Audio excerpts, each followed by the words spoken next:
Ana, en la novela hay dos estilos distintos. El de los entradillas, que son unos pequeños cuentos que hacen referencia a los cuentos, y luego el estilo general de la novela. ¿Por qué ese y por qué no otro? Porque el estilo es algo que tú eliges conscientemente, o que lo vas eligiendo a la medida que vas escribiendo y luego vuelves para atrás para que toda la obra se ajuste al estilo. ¿Por qué ese? Y no digo cómo es, que lo lean. Por una parte, porque yo quería escribir un tipo de novela que a mí me gusta leer, que es una novela con una ambientación cuidada, como comentaba Susana, con unas ciertas raíces góticas, con una historia de misterio y con una prosa descriptiva. A mí me gusta muchísimo leer a los clásicos, me gusta mucho las hermanas Bronte, me gusta Jane Austen, me gusta Dickens, y son gente que se detiene muchísimo en los detalles. Y yo disfrutaba mucho creando esa ambientación y compartiéndola de manera muy detallada. Además, creo que es una historia que al funcionar como un puzzle necesita esos detalles, necesita ese apoyo en los símbolos. Y luego es verdad que hay dos estilos en la novela. Está por una parte lo que es la narración principal, y luego están los cuentos, las pequeñas escenas que introducen los capítulos. Y en esas escenas lo que intentaba era imitar el estilo de los cuentos clásicos, un estilo más... no necesariamente el que encontramos realmente en los cuentos, sino el que asociamos con los cuentos, ¿no? El estilo de Érase una vez, de cómo sucedió esto y después sucedió lo otro. Es un estilo así muy moroso, muy pausado. La idea es que cada capítulo se inicia con un cuento, con una escena de un cuento que nosotros ya conocemos o que nos puede sonar. Hay cuentos más famosos como Caperucita, y hay cuentos menos conocidos como uno que se llama La piel moteada o La esposa Serkis. Y cada cuento tiene relación con lo que sucede en el capítulo, de manera que tienes un argumento de misterio, pero luego hay un elemento de juego, de puzzle, que puedes ir montando y desmontando y puedes involucrarte de esa manera en la novela. Yo conocí a Ana y me alucinaba porque estaban leyendo Cumbres Borrascosas. Bueno, sobre lo que pasó con Cumbres Borrascosas no lo vamos a contar. Yo le puse una trampa, ella era chiquita y cayó en la trampa y reaccionó casi labrándome. Sí. Luego nos quejamos de que no haya... Bueno, luego ya lo hablamos. Sí, pero ¿tú te acuerdas que estaba leyendo Cumbres Borrascosas al llegar al instituto? Sí. ¿Por esa época? Sí, bueno, pues yo te dije, bueno, esto es de Mujercita, ¿no? Como el de Mujercita. Ah, sí. Y tú dijiste, no. Sí, claro. ¿Cómo puedes confundir? Hay autoras y autoras. Claro, grandísima que sea Mujercita. Bueno, pero fue una trampa que yo te puse. Y ahora te voy a pedir que de ahora en adelante a las entradillas las llames poemas. Poemas, de acuerdo. Porque son auténticos poemas. Gracias. Nada. Bueno, pues siguiendo el hilo, la verdad es que ya no solamente hay dos formas de narración, sino que hay dos formas de leer esta novela, y eso es algo que has dicho tú en muchas de las presentaciones. La primera es leerlo como si fuese cualquier otro libro, y la otra es la de los frikis obsesivos como yo, que decidimos jugar con los personajes, porque no hay ningún nombre puesto porque sí. Eso es algo que me llamó muchísimo la atención. ¿Qué es lo que hay detrás de estos nombres? Explícalo tú, porque no quiero yo meterme. Sí, la idea es que al ser una novela basada, aunque la historia es completamente nueva, pero basada en elementos reconocibles de los cuentos infantiles, yo quería que esos cuentos resonaran en el lector. Pero fundamentalmente es una novela de misterio, de manera que puedes leerla del principio hasta el final sin detenerte en ese juego, o puedes, como hacía Susana, ir buscando las equivalencias. Entonces, lo que sí a mí me resultó muy divertido a la hora de escribirla fue que cada personaje de la novela, todos sin excepción, están relacionados, tienen que ver, se inspiran de alguna manera en un personaje clásico de cuento. Entonces, creo que la experiencia de cada lector puede ser diferente, porque si tú conoces Caperucita y conoces Barba Azul y conoces La Sirenita, pues esos te van a resonar y otros no. Si conoces cuentos un poco más extraños como Los zapatos rojos o como La cerillera, La pequeña cerillera, pues vas a ir descubriendo distintos matices. Entonces todas las personas tienen alguna equivalencia. Luego lo que comentábamos de los nombres, eso también fue una diversión extra mía. Todos los nombres significan algo. De manera que si uno le diera por mirar, pues hay un personaje que representa a Rapunzel y su nombre significa la de la cabellera dorada, ¿no? O hay un personaje que representa al lobo y su nombre significa lobo o perro. Así que es un juego extra que uno puede hacer siempre después de haber leído la Eso te iba a novela. decir, porque si no hay cierto peligro ahí. Claro, esto, tú y yo que somos las dos admiradoras de J.K. Rowling, es algo que ella hace también. Sí, totalmente. Los nombres tienen significado y a mí me resulta muy difícil crear un personaje sin ponerle nombre. Y el hecho de ponerle un nombre que lo defina me ayuda mucho. No, creo que no es solo divertido, como estabas diciendo, sino que en realidad amplía la experiencia. Yo, sí es cierto que a lo mejor estoy pecando aquí de subjetiva, pero yo recomiendo que juguéis con esto. Es simplemente poner el nombre del personaje, no buscarlo, poner el nombre del personaje e intentar poner un par de datos que sepamos al principio de ello. Y luego veréis cómo va completándose y vas formando tu propio esquema y no necesitas haber buscado como para saber qué personaje es cada uno. Yo ahí me pierdo un poco. Sí, sus referencias no son mis referencias, sus referencias culturales no son las mías, y yo en muchas de las cosas que habláis digo, me pierdo. Yo creo que no hace falta ser muy mayor para leer Harry Potter, ¿eh? No, que conste que yo Harry Potter lo leí y porque me lo dijo mi amigo Andrés y me encantó y se lo di a mi hijo y sería recién empezado Harry Potter en Sevilla, ¿no? Porque tú lo traías de Allende los Mares y fue de los primeros que leeríamos Harry Potter. Y lo leí, me gustó y me gusta, ¿eh? Que no, pero bueno, ya está. Voy a hacerle otra pregunta sobre el que entra muchas veces en la trama de una novela. Parece que llega ad hoc para esa novela, pero no trae nada detrás. Y entonces llega, hace lo que tiene que hacer y luego desaparece. Pero en este caso los personajes que van entrando en la novela de Ana cuentan todos su propia historia. Todos tienen un pasado. Eso yo lo veo como un proceso muy difícil de creación. ¿Quiere hablarnos algo de cómo lo has hecho y qué has buscado creando esos personajes? Yo, cuando hice el máster de escritura y cuando he hablado tengo la suerte de tener muchos amigos que escriben, algunos están por aquí y hay muchos tipos de escritores y nosotros siempre decimos que hay escritores de mapa y escritores de brújula. Hay escritores que van progresando y van de brújula. Sí, hay autores, los de brújula son aquellos que se mueven por eso que llaman la inspiración y se dejan llevar y eso funciona. Y luego estamos los de mapa que necesitamos una planificación previa para que la cosa funcione. Y luego el proceso de escritura te dejas llevar y las cosas cambian y nunca nada es exactamente como tú planificaste y eso es lo bonito.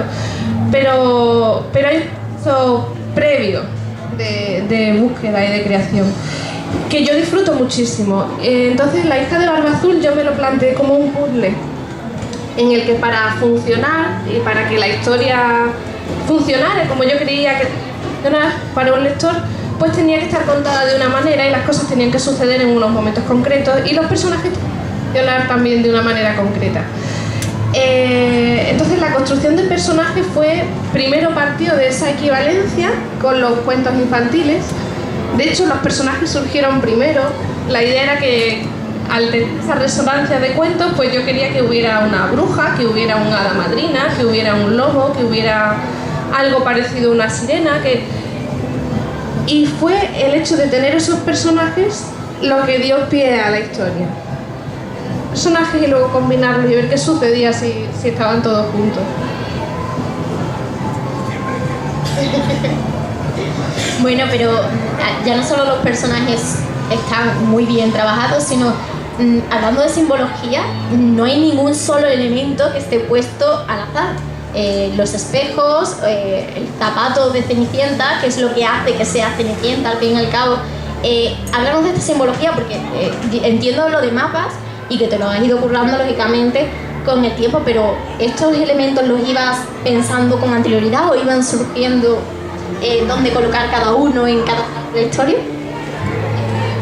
Fue fruto de una búsqueda y de una planificación, porque claro, si yo necesito que alguien reconozca a Caperucita o a alguien parecido a Caperucita, necesito una capa roja. Si quiero hablar de Cenicienta, necesito un zapato y necesito unas hermanastras que estén ahí fastidiando, ¿no? Si quiero hablar de la Bella Durmiente, pues tiene que haber algo parecido a un sueño eterno, que en este caso, pues ¿cómo se traduce en una historia actualizada? En un coma. Entonces, siempre buscaba de antemano esos elementos que tenían que estar allí para funcionar y que para que fuera evidente esta relación con los cuentos. ¿Por qué la relación con los cuentos? Porque yo quería evidenciar lo que hablábamos antes, el papel de la mujer en esos cuentos. Y es muy curioso, la simbología de los personajes siempre está asociada a elementos muy femeninos. Los zapatos, el lazo y el peine envenenado de Blancanieves son elementos además asociados a la belleza, asociados a lo doméstico, pero siempre desde un punto de vista de dolor, de tortura, de opresión. Y fue muy fácil seleccionar esos elementos porque como los cuentos funcionan como funcionan, pues ya forman parte de nuestro imaginario colectivo. Y fue muy rápido localizar qué elementos eran los que tenían que estar presentes. Fue un poco más complicado actualizarlos. ¿Cómo sería qué importancia tendría el zapato de Cenicienta hoy? O Rapunzel, que al fin y al cabo es una mujer encerrada en una torre. ¿Qué sucede realmente? ¿Qué es? En el siglo XXI, volverte a las 12 es un poco complicado. Claro, sí. Pero ¿qué es realmente encerrar a una mujer en una torre? Y por ejemplo, la historia de Barba Azul es un embarazo no deseado. Es que hay muchos elementos en los cuentos que no reconocemos como oscuros, pero que lo son. En Rapunzel, la bruja se entera de que el príncipe la ha estado visitando porque a ella le empieza a apretar la ropa. Y tú dices, uy, ¿qué ha pasado ahí? Entonces, pues, ese tipo de elementos. Creo que voy a tener que volver a leer la novela. Bueno, esa música que viene es de un antiguo alumno, que es Ulises, que es un genio, pero que me va a escuchar cuando terminemos aquí. Vamos a ver. Bueno, me resulta muy interesante lo que estáis hablando, pero no voy a meter baza en eso. Solo que me estáis dando una visión distinta, diferente. Yo quería preguntar también por esos poemas que yo te dije del principio, que tú decías que eran diferentes en cuanto al estilo, evidentemente, porque tienen un estilo hablado, tienen un estilo narrativo de cuando una persona cuenta un cuento a un niño. Entonces son preciosos porque están llenos de imágenes, no hay gramática, es una pura imagen y por eso a mí me gustaron tanto. Ya te lo dije que empezar digo, ¡oh, qué maravilla! Y luego te sirven de introducción. ¿Cómo pensaste tú en ese doble estilo? ¿Cómo pensaste en que eso era necesario? Porque la novela funciona perfectamente sin eso, pero con eso tiene un toque de exquisitez.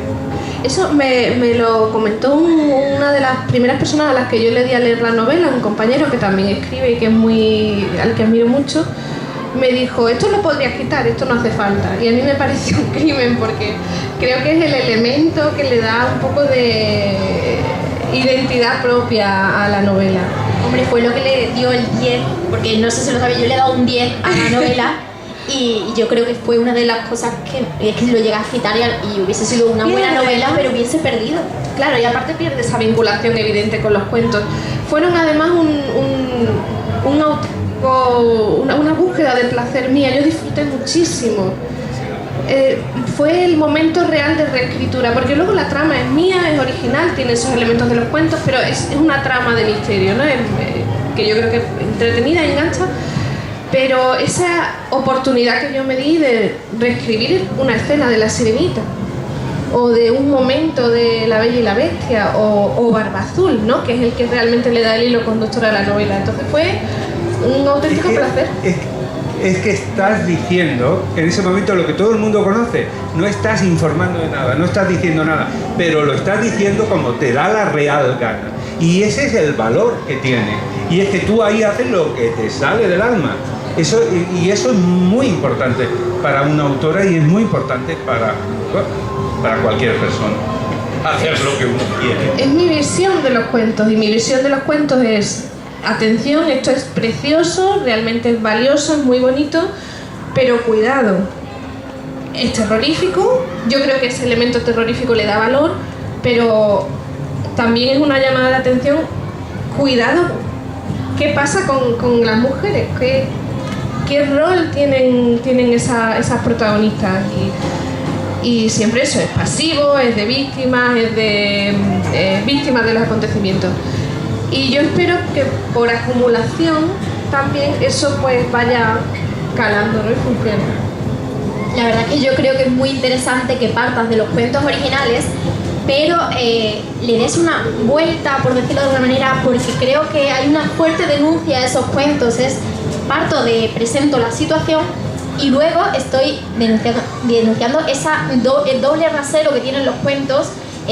Por ejemplo, cuando premiamos la curiosidad de los hombres y sin embargo, como tenemos el caso de Barba Azul, castigamos a las mujeres en ello. Entonces, ¿crees que hay un doble rasero de verdad en estos cuentos? ¿Has querido denunciarlo? Evidentemente, aparte de que los cuentos surgen en épocas concretas y inevitablemente las imágenes que funcionan son las que funcionan, pero son cuentos que seguimos contando hoy en día. Me preguntaba el otro día una chica: ¿entonces tú crees que no deberíamos contar los cuentos? Yo digo, no, son maravillosos, son fundamentales, pero tenemos que hacerlo desde la conciencia de lo que estamos contando y no pueden ser el único discurso, hay otro también, ¿no?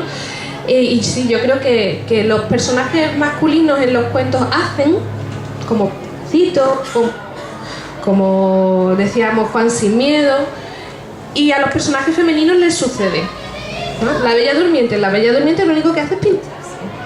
Todo lo demás sucede alrededor de ella, es víctima de las circunstancias.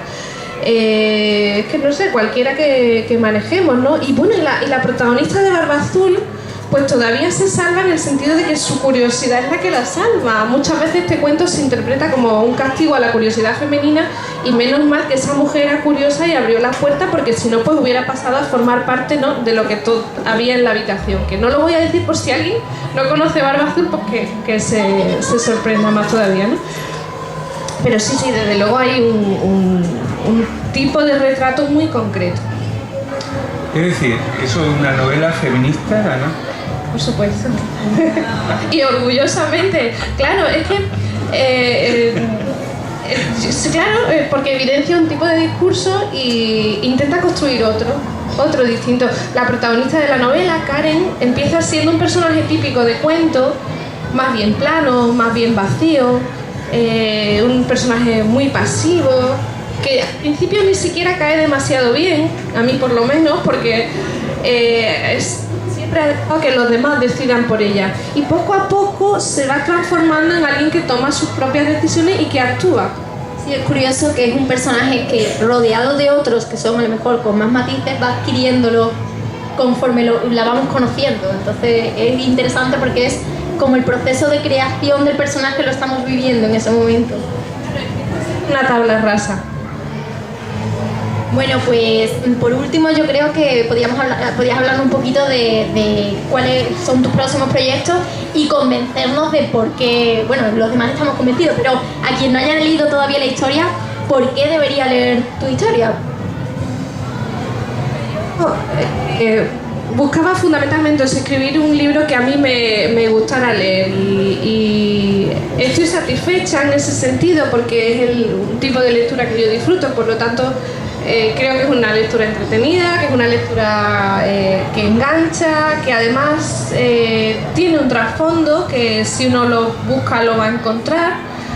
Y bueno, esa sería, ¿no?, mi recomendación. Próximos proyectos, pues sí, sigo escribiendo. He acabado una novela, he empezado la siguiente, ahora estoy un poquito entretenida en otros menesteres, pero espero también que La hija de Barba Azul pues sea una puerta que abra otras puertas, y a ver si tenemos suerte.